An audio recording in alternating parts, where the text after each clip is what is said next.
7 sebab mengapa musibah datang bertubi-tubi. Yang pertama, karena banyaknya maksiat. Surah Yasin ayat 19 yang kita baca setiap hari. Kemalangan terjadi, musibah terjadi, malapetaka terjadi karena dosa keterlaluan kalian kepada Allah. Yang kedua, karena banyaknya orang berbuat zalim. Dengarkan surah Qasas ayat 59. Kami tidak akan menghancurkan satu daerah kecuali para penduduknya banyak berbuat zalim. Anak durhaka pada orang tua, istri yang berani kepada suaminya, perampok, pembunuhan di mana-mana. Ini mengundang bala bencana. Yang ketiga, mengundang bala bencana karena kelakuan tangan-tangan manusia. Rum 41. Telah tampak kerusakan di daratan dan lautan karena tangan-tangan jahil manusia, agar mereka merasakan akibat perbuatan mereka. Sebagian mereka merasakan akibat perbuatan mereka, agar mereka kembali kepada Allah.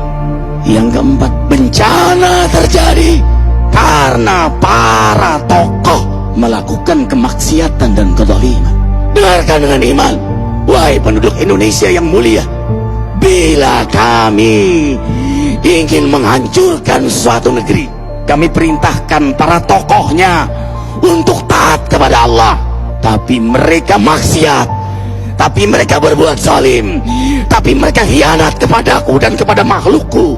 Fahaqa alaihil qaul, maka haklah untuk mereka datang bala bencana seperti kaum Ad, kaum Samud, kaum Lut, kaum Nuh.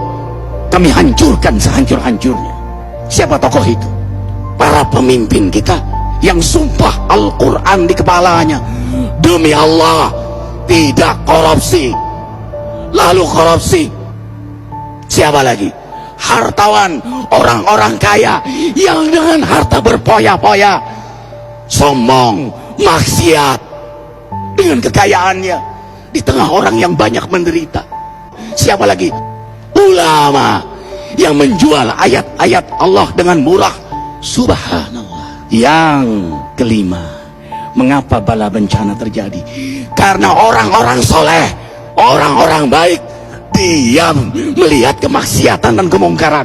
Surah Al-Anfal ayat 25. Takutlah kalian dengan musibah yang tidak hanya menimpa orang yang maksiat, orang yang berbuat zalim, tapi juga kalian orang-orang soleh. Maka masa bodoh dengan kemaksiatan bukanlah sikap seorang mukmin. Amar ma'ruf nahi munkar adalah amal cerdas. Yang keenam, justru karena rahmat Allah, karena peringatan yang Allah hadirkan agar hadir mahkamah kesadaran kita. Ikhwah, dengarkan dengan iman surah Al-Baqarah ayat 155, 156, 157. Kami pasti uji kalian dengan sesuatu yang buat kalian takut lapar, takut miskin, takut kematian.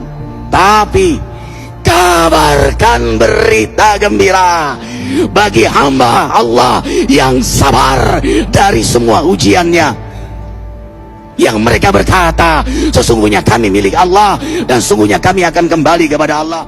Yang terakhir, yang ketujuh, ada yang nanya, bagaimana yang maksiat yang selamat? Tenang-tenang saja. Yang berbuat zalim malah sukses. Di mana keadilannya? Allah Maha Adil. Dengarkan surah Hud ayat 15-16. Barang siapa mencari kesenangan dunia, lalu dia menghalalkan semua cara, apa kata Allah? Kami beri, tapi di akhirat tidak mendapatkan secuil pun kenikmatan, malah nikmat di dunianya menjadi bahan bakar azab untuk dirinya. Itulah istidrat. Lalu apa sikap kita sekarang? Orang beriman menjadikan peristiwa apapun sebagai jalan untuk mendekatkan dirinya kepada Allah.